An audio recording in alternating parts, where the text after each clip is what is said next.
Hello, and welcome to Agents of Nonprofit. My name is Alexander Lapa, and I'm here to speak with everyday superheroes helping nonprofits using technology. Joining me today is Renee Garvens to talk about fundraising. Renee, welcome to the show. Hi, Alex. Thank you so much for having me. So, I'm curious to know your superhero origin story. That is to say, how did you get started working in nonprofits? And I mean nonprofits in general, and then we can talk about your specific role in the next question. Awesome. Okay. Well, I like to joke that I sort of fell into nonprofit fundraising. I spent the first several years of my career in marketing communications, and then I took some time off, about 16 years, taking care of my kiddos and doing gig work sort of as an actor and doing some theater teaching, education for kiddos who were learning theater. And then my first step back into the traditional workforce, I got the job as the education director for the Classic Theater of San Antonio. And I had all these great ideas about what I wanted to do for education programs, but we didn't have the funding. So I started digging into opportunities for funding and grants and different ways to get the dollars that we needed in order to do the education programs that I wanted to do that I thought were important to our community, and therefore became an accidental fundraiser. So from there, I kind of moved into more permanent full-time fundraising work at other theater companies because I kind of discovered that I had a knack for it, which who knew? I spent 4 years at an organization running their fundraising department called Roy Moss Youth Alternatives. And they are an organization that provides programs for children and folks who have aged out of the foster care system. And then I spent several years at the Boys and Girls Clubs of San Antonio, raising money for their out-of-school time programs. And then on my third attempt to apply to the Tobin Center for the Performing Arts, I was hired as their vice president of development about just under 2 years ago. It's kind of my dream job. Right. So if I remember correctly, you said this is the fourth organization now that you're leading fundraising. So what was it about the Tobin Center for Performing Arts that caught your attention? Well, so the Tobin Center is about almost 10 years old. And when it was the restoration of an old historic building here in San Antonio called the Municipal Auditorium. And I got to tour it when they were doing the renovations and rebuilding the state-of-the-art Performing Arts Center. I actually was in the very first performance in the Carlos Alvarez Studio Theater. And I just generally firmly believe that the arts are essential to a strong community, and the Tobin Center is committed to removing barriers to participation. And that's a really deeply rooted part of their mission. So it just felt like it aligned with everything that I believe to be true and what I wanted to fundraise for and what I was most passionate about. I'm also I would call myself a bit quirky. And all my friends who worked at the Tobin Center are also a little quirky. So I thought I might fit in. I just feel like I can come to work every day as my authentic self. I'm accepted, I'm welcomed, I'm supported. And it's really kind of a beautiful thing when you feel that you've kind of found your fit. So I'd say from the outsider's perspective, that's what originally drew me to the Tobin Center. But now that I've been here for a while, I love it even more than I thought I would. Oh, we love quirky selves. I mean, that's the minute you can remove all the barriers and informalities or formalities that you have about who you are and just be your authentic self. I mean, that's when you know you found your place, or your partner. That's the same thing, right? I find, and not to change topics too much, but I find that you're with the right person when you like the person that you are at. You can show up as your real self and your whole self. We have so many facets of our personality that, if I'm with someone who's more talkative, I'll be less talkative. If they're less talkative, I'll be more talkative. And the idea is to find someone for which you like who you are. And I think it's the same thing in the professional space as well. Right. And I think fundraising, at the heart of it, it's just really feeling passionate about something and wanting to tell that story to everyone you meet and to get them excited about the work that your nonprofit is doing. And when it feels like the thing that you're talking about is the thing you are truly most passionate about, it doesn't feel like work. It feels like just telling the story of this really cool program or this really cool organization that that you're honored to get to work for. Absolutely. I'm curious to know, just at a high level, what would be the major differences in fundraising for a performing arts center versus any other non-performing arts center? Like, what is the distinguishing factors of fundraising for performing arts? I'd say first and foremost, kind of the idea that we have a lot of earned income. So our fundraising income is about even with our earned income, meaning the income that we receive from ticket sales. So that has been an interesting learning process for me to recognize that, for example, all of our digital marketing is going to be equally focused on selling tickets as it is on telling the Tobin story and helping us fundraise. And I think particularly post-pandemic, I think there's a lot of needs in our community and really across the country and the world that are focused on helping children recover from the pandemic from an education perspective.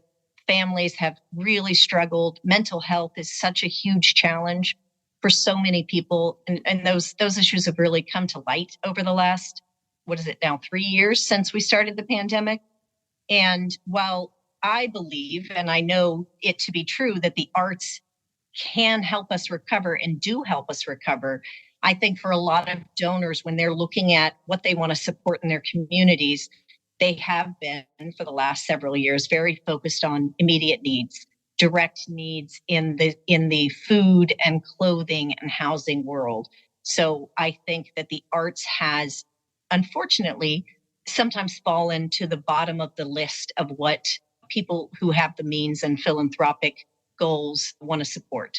So I think that's been not necessarily the biggest challenge, but the biggest difference. When I go out and talk about foster children, it's really easy to get an emotional reaction from people, and they want to get involved, they want to help. And while the story to me is equally as important, that the performing arts are vital to our community, it can be a little bit more of a complex conversation. Let's jump into that complex conversation, because in the pre-show, we kind of talked about how there have been some certain challenges to weather stuff like COVID and other kind of major storms, so to speak, emotional storms. And I do understand how, as a donor, you might want to give more to charities that are providing food, for example, or abuse type of things, versus arts, which are maybe considered to be a bit more entertainment and not necessarily as critical, at least at a first glance at it. So I'm curious to know, what were your strategies to maintain some kind of fundraising effort during COVID? Right. First and foremost, all organizations in the country shut down that were dependent upon people walking through our doors in order to have income. So the immediate response was that the entire organization was shut down, and none of us knew how long that was going to go on. And nonprofit performing arts centers and other venues across the country started to gather together on Zoom to talk about how we were going to weather the storm, how we were going to function. It was definitely a very stressful time for anyone, any travel and entertainment industries across the country in particular. We're really struggling to figure out how they were going to maintain without being able to be open. Many organizations went to virtual programming, and we certainly did a lot of that with regard to our education programs. But the Tobin first, we have an incredibly supportive board. So our board really stepped up to help out, and they dug deep into their pockets and made it possible for us to keep going through a very difficult, the first year in particular. We were also at the Tobin Center, we were also the first nonprofit performing arts center in the country to reopen. So we were able to do that because we were the only flexible automated floor venue system where basically our main floor, our orchestra seating, rises up. Those chairs flip over. They can flip over one row at a time. We can flip over certain sections of the floor, or we can flip over the entire floor, raise it up, make it flat, and have a gala. So that flexible floor system allowed us to create a social distance seating plan. So we were able to flip every other row and keep every guest 6 feet from the other guests. So for example, if a family of 8 were coming to a performance, we could seat those 8 people together and then make sure that the next people who were seated near them were at least 6 feet away. And of course, we had all of the other pandemic-related safety measures in place, which of course we changed and adapted over time as the science was updated. But we were really able to reopen much more quickly than most nonprofit performing arts centers were able to open. And, we booked anything we could book. We had films, we had lots of local bands. We had one of our favorite jazz musicians, Doc Watkins, performed repeatedly throughout the first early months of the pandemic when no artists were really touring. And we just did everything we could to continue keeping those doors open and to continue functioning. And obviously, we did reach out and ask our donors and our sponsors to continue supporting the organization while we waited the pandemic out. When you told me about those chairs, I mean, I can visualize it as a Cirque du Soleil, almost, performing acrobatics type of performance where you're moving chairs acrobatically, up and down. Was this something that existed obviously before COVID, or was it something you built or had planned to already build in response to COVID? So we knew when the building was built, we knew we wanted the ability to be able to book the facility to the maximum. So we wanted to be able to have a luncheon and then that night have a concert. And so we looked at lots of different options for how we could make that happen. Many of them were very expensive and very time consuming. The gala venue system, which is basically an automated floor riser system where each panel has a row of chairs in it, and that entire system completely flips in about 30 minutes. Now, of course, that 30 minutes assumes that there's no problems, and there's usually at least one minor technical issue.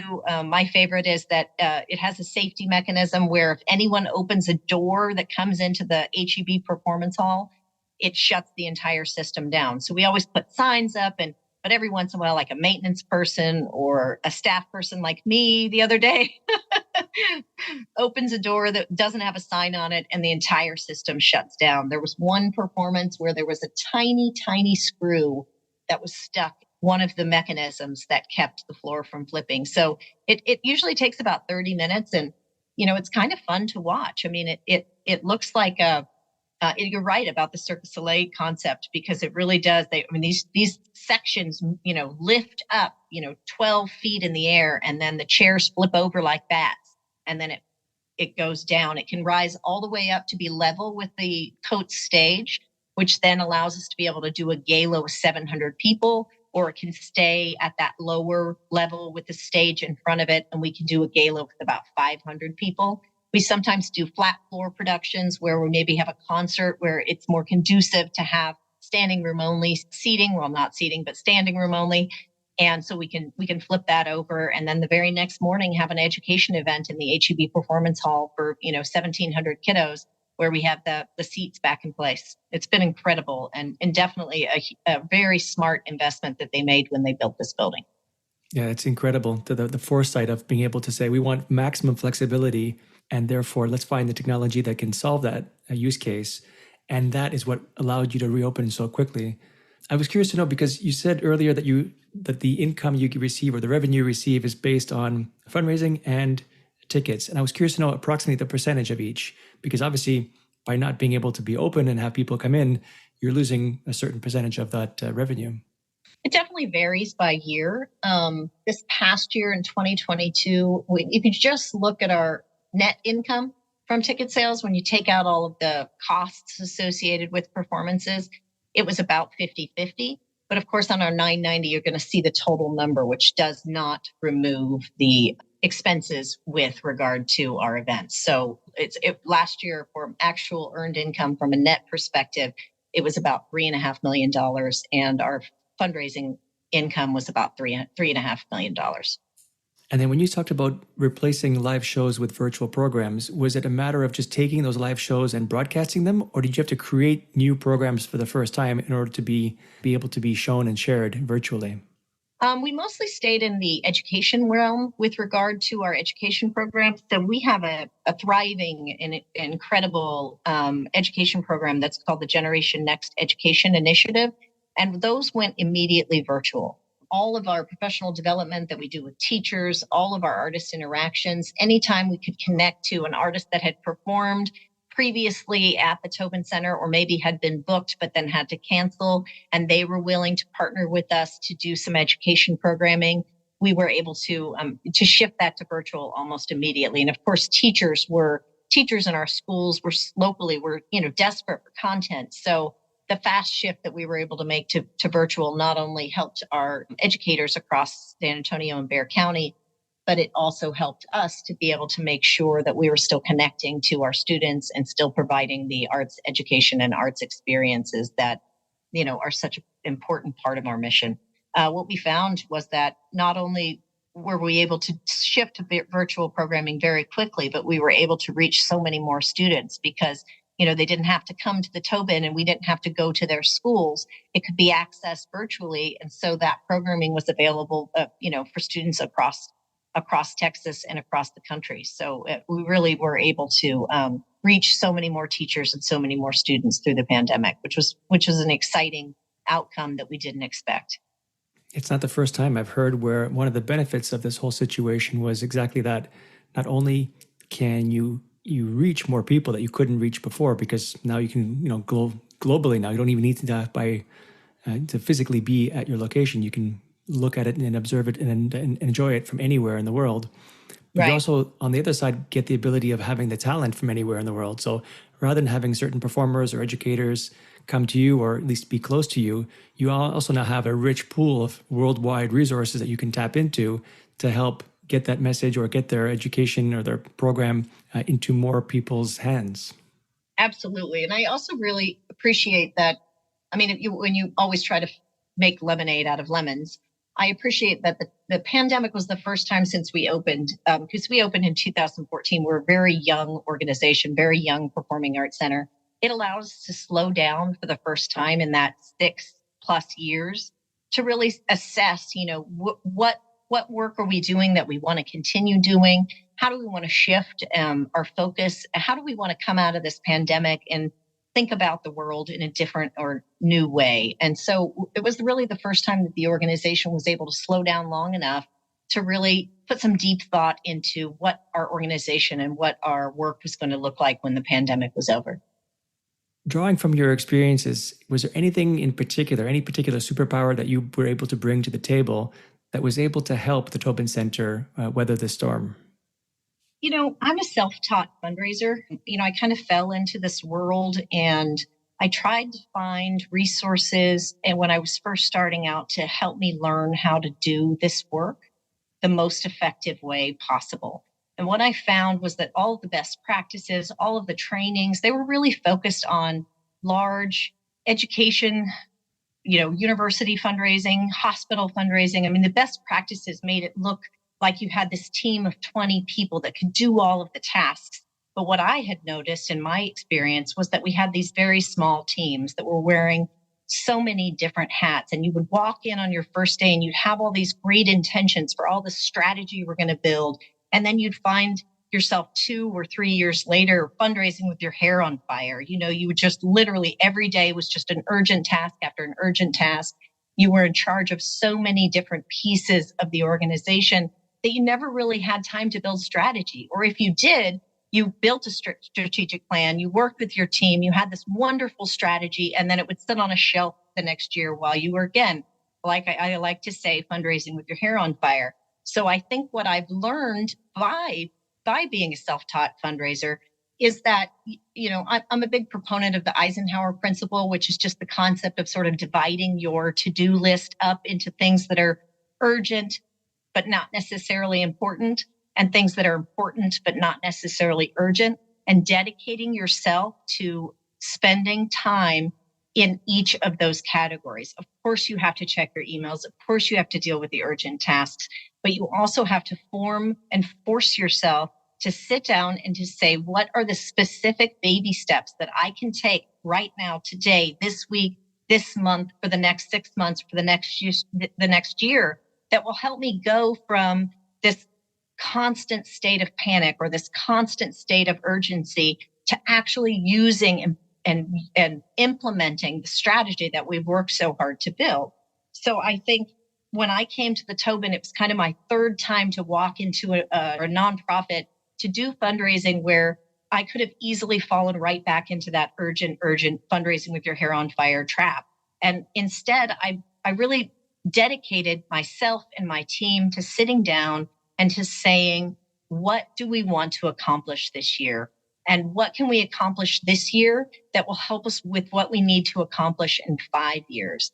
And we have just really focused on, how do we do the things today? How do we maybe put off some of the things that feel so urgent so that we are working the strategy? We are doing the things that we know will help us long term. And so I think that that's something that I've kind of brought to the Tobin that I think has been very effective. We circle back on that strategic plan. We align ourselves with our marketing team so that we're making sure that we're continually telling the Tobin story, and we're working together to do that. And we're just constantly reaffirming the importance of that strategy. So I think that that's kind of maybe my little superpower that I've brought, is that I've learned by trial and error that it's just so easy to just spend all of your days in a constant state of panic trying to get to your goals, and forget that you do also need to be working that strategy, even if it's just baby steps, one step at a time. Fundraising with your hair on fire. I love it. Well, I think anyone who's ever worked for a small or medium-sized nonprofit that's local is going to know exactly what I mean by that. You're planning events, you're running the website, you're doing all the marketing, you're doing all the PR, you're advocating, you're fundraising, you're dealing with volunteers, you're managing social media. There's just so many different tasks on your list that it's really almost impossible to focus on strategy. There's also something to be said about the fact that you said, non-formal fundraising background, in the sense that you taught yourself. So you kind of have, most likely, a more outside the box type of way of thinking, right? You're able to draw upon more, maybe not more, but different channels that you can then apply to the fundraising world, which maybe if you went through a more fundraising, formally educated type of scenario, you would be trained to look at very specific elements and not just, I don't know if I'm explaining myself just quite right, but the idea is that I like the idea of, or I've heard of the idea rather, that certain types of schooling will actually limit your thinking because it will train you to think in a certain way, versus people who sometimes don't go through a complete formal education might have a more creative way of thinking because they're not bound by any kind of constraints. I do love the process of learning new things, and I did search out opportunities to learn how to be a professional fundraiser.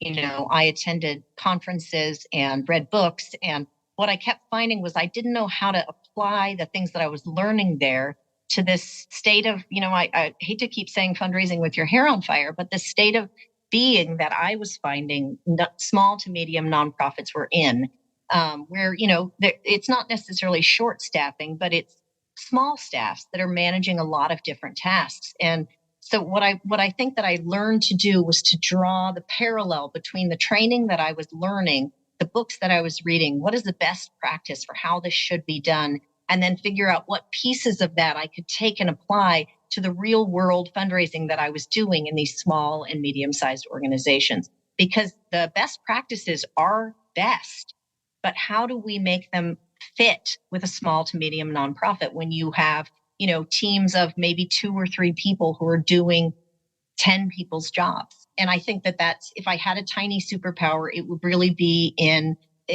establishing the priorities around what pieces of your strategy you can be working every single day, every single week, every single month, so that you do get to that ultimate goal. And you do get to the point where you don't have to fundraise with your hair on fire. It's just very difficult to kind of put a stop to that in one fail swoop. I also believe in the importance of planning. As a carpenter, you learn measure twice, cut once, right? Because you don't want to cut the piece of wood incorrectly. You want to measure twice, confirm your suspicions before you make the first cut. As a Salesforce architect, I actually do measure thrice. Measure 3 times before you cut, because a lot of the design elements will help you in the long term. And I believe that every minute you spend on design and strategy and planning will have huge savings down the road. Absolutely. You mentioned social media. I was hoping we could switch gears a little bit by talking a bit about that. So I was curious to know what kind of fundraising channels you use for the Tobin Center. So I think when I first arrived, I realized that we were going to not necessarily be competing with marketing for our social media channels, but that we were going to have to find ways to balance it. Ticket sales are very important. We need to make sure that all of the artists we bring into the Tobin Center have a full house. And so marketing those performances is incredibly important. And our digital marketing, our emails, our social media platforms, Facebook and Instagram, they're vital to our meeting our goals from a ticket sales perspective. And so finding a balance and working alongside our marketing department to make sure that we are effectively telling the Tobin story through video, through photos, through storytelling, so that we can make sure that the people who care about the Tobin Center and are either potential donors or potential members or corporate sponsors are seeing that story in their news feeds. They're reading those informational posts. They're seeing the pieces of our email blasts that are related to, the Tobin story, the impact that they're making by supporting the Tobin Center. One thing that we've done that I think has really been smart in 2023 is that everything that we do on social media and everything we do in our digital emails, the development team then takes that information and sort of reinforces it and resends it directly to our donors, our sponsors, and our members. So, so that it doesn't get lost in the shuffle of emails and Facebook posts, to kind of make sure that messaging is getting to the people that we want it to get to. So that's been something that we've done that I think is smart, because, it's not enough to just send it through our traditional marketing channels. We want to also send it directly to our donors, to our sponsors, so that we know that they're seeing what an incredible impact they're making by supporting the Tobin Center. And what kind of stories do you find resonate best with your audience? I think every single one of us have a moment where we've connected to the arts that has moved us so deeply. I mean, either moved us to tears or impacted us in a lasting way. I mean, maybe it was our first concert, maybe it was the ballet or the opera or symphony or theater production. I think our storytelling efforts are focused on generating that emotional memory within all of us that resonates, that powerful, life-changing impact that the arts have had on you personally, and why it's so critical to the health and the vitality of our community to make sure that every student and every family and every person has that same access to great performances. I think for me personally, some of the things that have resonated with me the most since I've started at the Tobin have been, for example, our sensory-friendly programming, which is, ensuring that our performances are accessible to students who have some sensory sensitivities, particularly those who have autism or are on the autism spectrum, and to make sure that the student performances are also acceptable and accessible for those students. And I think telling that story, I can just get so fired up about how incredible it is to see the Performing Arts Center filled with students who have never been able to access a live performance because they didn't feel comfortable, or they didn't feel welcome, or they didn't feel safe. And that, for me, that story is, I could talk about it all day long. And I think that people really, they just really connect to why that's so important. It's an easy story to tell. I love talking about some of our programs that are really oriented around outreach and making sure that students have access to the types of experience that, many of us have taken for granted. We brought in a New York-based nonprofit jazz organization called Jazz Reach, and they met with students across the city at Title I schools. They did a 3-day workshop. They did student performances. And then the 3-day workshop came back and performed live alongside the students from Jefferson High School, doing a performance of jazz in front of all their friends and family. And that's something that, you show that video and you tell that story, and everyone can understand why it's so important for those students to have that opportunity. How do you mix the stories and fundraising on social media? Is there like a certain formula you apply where you say if I say every 5th story will ask for fundraising? Because I heard there's a balance that you need to keep, or at least respect to a certain degree, that you don't want to keep on only asking for money every time you create a post on say Facebook, but you want to share stories, share anecdotes, maybe share a quote, and then ask on the nth try. Is there any particular strategy you have balancing stories to fundraising on social media? Internally, to make sure that, again, we don't get into that getting too busy and forgetting what we plan to do. Tuesdays are development and Thursdays are education. So that's kind of internally how we have agreed and to find that balance. So when we say Tuesdays, that means that there'll be a social media post or about something that development wants to talk about. And then Thursdays might be something that education wants to talk about. And of course, those two things go hand in hand, because so much of our fundraising is, funding our education programs. And a lot of times those stories are not about necessarily asking for money. We have a membership program that is, starts at $150 a year. It goes all the way up to the Robert Tobin Society, which is $10,000 a year. And those memberships are somewhat transactional in the sense that depending on your level, you get these great benefits. but constantly reinforcing the story of the impact that memberships have. So we do focus on selling memberships on our social media, but it's always associated with a story around what we're doing with that funding that is improving our community on a daily basis rather than a specific ask. We don't do a ton of fundraising on our social media platforms that is oriented around specific requests for donations. The only one that we do that with is really our membership program. We're more oriented around building, individual and personal relationships for our fundraising goals, with, of course, the exception of our membership program. We use social media channel as well to thank our sponsors. And I think that's really important, especially when we're talking about corporate sponsorships. Making sure that the return on investment for them from a marketing perspective is meeting the goals that we set when we originally started the partnership. Social media and digital marketing can be incredibly effective at, doing those social media shout outs and thanking sponsors and showing them the meaning of the partnership that we've developed with our corporate sponsors as well. So changing gears now to take a dip into the pool of technology, I'm curious to know, aside from, of course, your really cool technology chairs, is there any, and social media, is there any kind of technology that you use to help with your fundraising activities? So I think when I came to the Tobin, I was surprised that we were not using our CRM as effectively as we could. The program is called Audience View, and it is a ticket platform. So its main goal is to help you manage your ticketing system. And of course, it has a development section to it. But I think the organization was so focused on sustaining itself that the development aspects of Audience View were never really set up properly, and no one really knew how to use it. So since arriving, I don't believe that we can function effectively as a development team unless we are using the tools that are available to us in our CRM. So we've made that number one priority for 2023 to learn the database better, to use it more effectively. We may need to go back and kind of start fresh and reset up how everything is organized in our Audience View CRM development section. But we have 2 team members who are currently receiving weekly training from our Audience View reps. And, we're really focused in 2023 to determine how we can do a better job of connecting to that system. Data is only as good as how it's organized, as I'm sure you well know.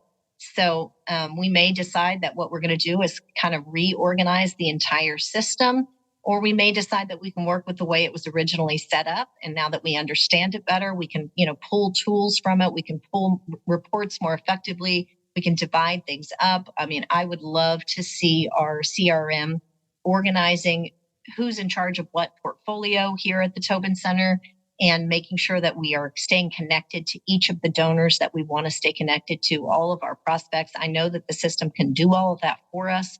We just haven't learned it yet. So again, that is something that we are very focused on in 2023 to try to become experts in Audience View so that we can use that tool.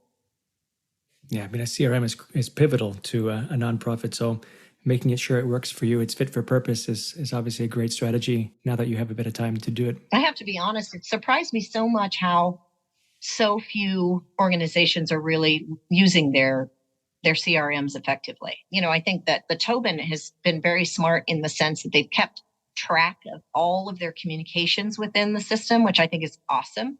At least the information is there, but they've never learned how to divide it up and how to organize it in such a way that it can really make your fundraising world so much easier. And I've just been really surprised by how few organizations are really utilizing the tools that they have. The first organization I worked with, they were a pretty large $12 million organization, and they were basically using an Excel spreadsheet for CRM. And then the second one that I worked at had a very simplistic database system that they were keeping track of checks in.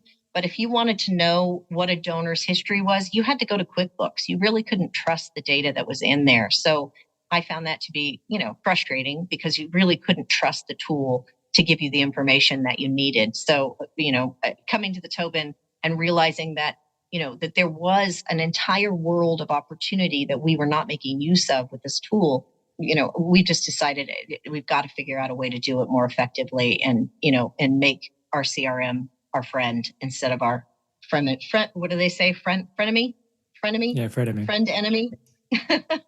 It's surprising how few organizations are really utilizing their CRM to the best of its ability. And I know I've listened to a lot of your podcasts, and I know that is an ongoing theme.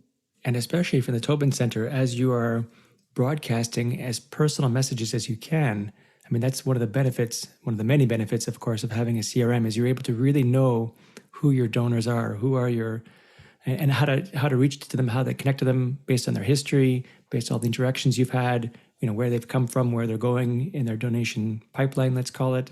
So yeah, I mean, leveraging that kind of knowledge is critical for in the CRM. Right. It's wonderful to see that the Tobin has kept track of all of that information. They just haven't used the tools that are available to help you gather that information in a quick and easy way. So that's 2023's goal. Now, if I could just get them to switch to Salesforce, we'll see. It's on my list. So we could talk a lot about CRMs. I mean, I could. Aside from CRMs, though, any other kinds of tech that you use or apps that you find are very pivotal to operations or fundraising, rather, at the Tobin Center?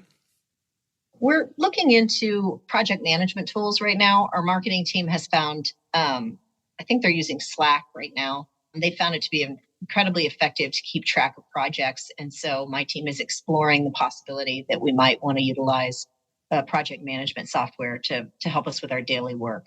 So stay tuned. I'm not sure if we'll end up with Slack. I know they're exploring several different tools. And then, of course, we have tools that we use for event planning tools, organizing auctions, and those sorts of things.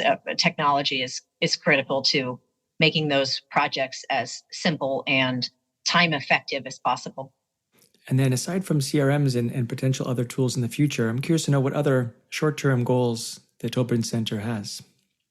Well, the Tobin, I think it is an organization. We're getting ready to do a big strategic planning with our board. We're really always looking for creative ways to increase earned income so that we can provide additional support for our 5 resident companies. We have a piece of our business called Tobin Entertainment, which is where we help other venues book shows across the country. And that income allowed us to reduce our resident company rates by 20% in 2022. So those sorts of things to make sure that we're providing the maximum of support as we can for those resident companies. We're really focused on investing in our people in 2023. Professional development is so rare in the nonprofit community. So that's been a priority for us. And to talk to our staff and make sure that the benefits they're providing are the ones that they actually want, and how we can shift our benefits for, just to make this a better place to work and make our staff happier. We always are looking for ways to invest and remove the barriers to participation in our arts education programs. Ultimately, we would like everything we do to be completely free to our community. That's a long-term goal for our education programs. And of course, we need to constantly invest in maintaining our building to keep it as state-of-the-art as it is, make sure that it continues to be that world-class building. So, we're doing a lot of capital improvements this year as we I think we're getting ready to enter our 10th year. So there's some wear and tear from over 2 million people coming in the doors. Of course, my internal team, we are really focused on building our annual fund. We're looking to reconnect with a lot of those capital campaign donors. The Tobin Center was the result of a $58 million capital campaign in addition to the city investment and Bexar County's investment. So really making sure that we are communicating the impact of that investment that those donors made moving forward. We're really focused on donor stewardship and cultivation and making sure we're making those personal connections and using our CRM to do that as effectively as we can. So therefore, a major goal in 2023 is to become experts in our database. And we continue to align with our marketing team to make sure that we're getting the Tobin story out there and, sharing the impact that our donors' investments have made on the lives of our students and our communities that have not had access to the arts previously. Awesome. Renee, this has been really great. Where can people find more about the Tobin Center and the activities you're doing and the center is doing? You can visit us at tobincenter.org. And there are lots of different links for our education programs, for all of our events that we're holding, all of the resident companies, the opera, the ballet, youth orchestras of San Antonio, the children's chorus, and Classical Music Institute. Links to all of their websites is available on our website. So we'd love to have anyone who wants to come to San Antonio come and visit us at the Tobin Center. Awesome. Renee, thank you so much for joining me today. Thank you. It was wonderful, and I really appreciate your time. All right, that's it for today. I'm Alexander Lapa, and I hope you join me again in the next Agents of Nonprofit.